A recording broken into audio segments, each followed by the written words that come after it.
नमस्कार, मैं संदीप कुमार चौधरी। आज हम लोग मानव का उत्सर्जन तंत्र के बारे में चर्चा करेंगे। तो पहले हम लोग चर्चा कर लेते हैं उत्सर्जन। उत्सर्जन क्या होता है? तो अपशिष्ट पदार्थों को शरीर से बाहर निकालने की क्रिया उत्सर्जन कहलाती है। अपशिष्ट यानी बेकार पदार्थ को शरीर से बाहर निकालने की क्रिया क्या कहलाती है जी? उत्सर्जन कहलाती है। तो मानव में अपशिष्ट पदार्थ को शरीर से बाहर निकालने के लिए एक उत्सर्जन तंत्र पाया जाता है। क्या पाया जाता है जी? उत्सर्जन तंत्र, जिसमें अपशिष्ट पदार्थ को जिसकी सहायता से शरीर से बाहर निकाला जाता है। तो देखते हैं उत्सर्जन तंत्र किस किस से मिलकर बना होता है।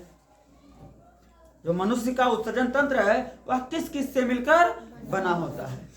तो मनुष्य का उत्सर्जन तंत्र वृक्क, मूत्रवाहिनी, मूत्राशय और मूत्र मार्ग से मिलकर बना होता है। किससे किससे?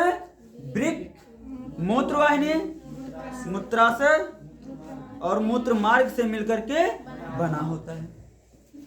इसमें क्या होता है? वृक्क मुख्य उत्सर्जी अंग है। वृक्क मुख्य उत्सर्जी अंग है और मूत्रवाहिनी, मूत्राशय, मूत्र मार्ग ये सहायक उत्सर्जी अंग है। कौन से उत्सर्जी अंग है?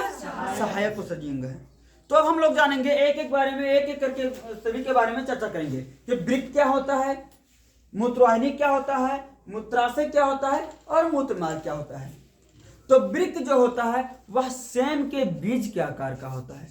किसके आकार का होता है? सेम के बीज के आकार का है, जो शरीर में उदर गुहा में कशेरुक दंड के दोनों तरफ स्थित होता है। ये उदर गुहा में कशेरुक दंड के दोनों तरफ स्थित होता है। जो बायां वृक्क होता है दाएं वृक्क से कुछ आगे ऊपर स्थित होता है। ठीक है ना?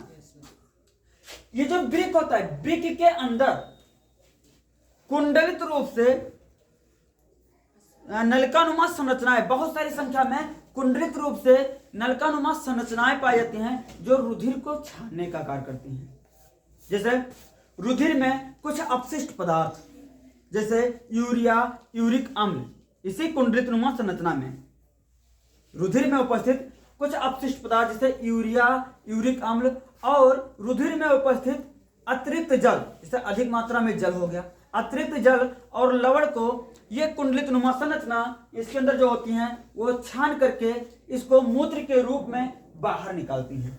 यानी हम कह सकते हैं वृक्क का मुख्य कार्य है रुधिर में उपस्थित अपशिष्ट पदार्थ जैसे यूरिया, यूरिक अम्ल आदि और अतिरिक्त जल तथा लवण को रुधिर से छान करके बाहर निकालने की कार्य करते हैं। ठीक है ना? इसके बाद में ये जो नलिका नुमा संरचना होती है इनकी संख्या 2 होती है, मूत्रवाहिनी होती है, इनकी संख्या 2 होती है।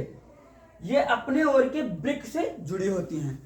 वृक्क द्वारा उत्सर्जित किया हुआ मूत्र के रूप में अपशिष्ट पदार्थ है ना, या मूत्र उत्सर्जित किया हुआ मूत्र ये मूत्रवाहिनी से होकर के मूत्राशय तक जाते हैं। इनका सिर्फ काम है, एक नलकानुमा संरचना होती है, एक पतली नलीनुमा संरचना होती है जो वृक्क में उत्पन्न किया गया, वृक्क द्वारा उत्सर्जित किया गया मूत्र को ये वृक्क से मूत्राशय तक पहुंचाने का कार्य करती है।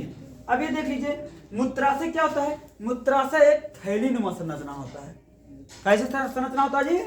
थैलीनुमा संरचना होता है। इसी मूत्राशय में मूत्रवाहिनी आकर के जुड़ती हैं और वृक्क द्वारा उत्सर्जित किया गया मूत्र इसी मूत्रवाहिनी द्वारा मूत्राशय में इकट्ठा होता रहता है।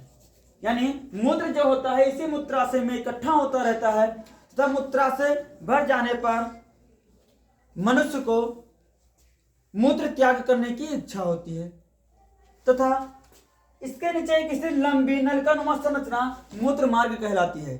मूत्र मार्ग मूत्राशय में जो उपस्थित होता है मूत्र, इसको मूत्र मार्ग जो होती है एक लंबी नलकानुमा संरचना होती है जो मूत्र छिद्र के द्वारा शरीर से बाहर खुलती है तथा जब जीव को मूत्र त्याग करने की इच्छा होती है तब वह मूत्र को मूत्र मार्ग से शरीर से बाहर निकाल देता है। अतः इस प्रकार मनुष्य के रुधिर में जो अपशिष्ट पदार्थ या मनुष्य के शरीर में जो अपशिष्ट पदार्थ होता है उसको इस उत्सर्जी अंग के सहायता से छान करके मूत्र के रूप में शरीर से बाहर निकालने का कार्य होता है। ठीक है, तो हम लोग समझ गए कि मनुष्य में कैसे उत्सर्जी पदार्थों को शरीर से बाहर निकालने का कार्य होता है। आगे हम लोग अगली वीडियो में दूसरे पार्ट हाई स्कूल का जो होता है मनुष्य में लैंगिक जनन के बारे में चर्चा करेंगे। धन्यवाद।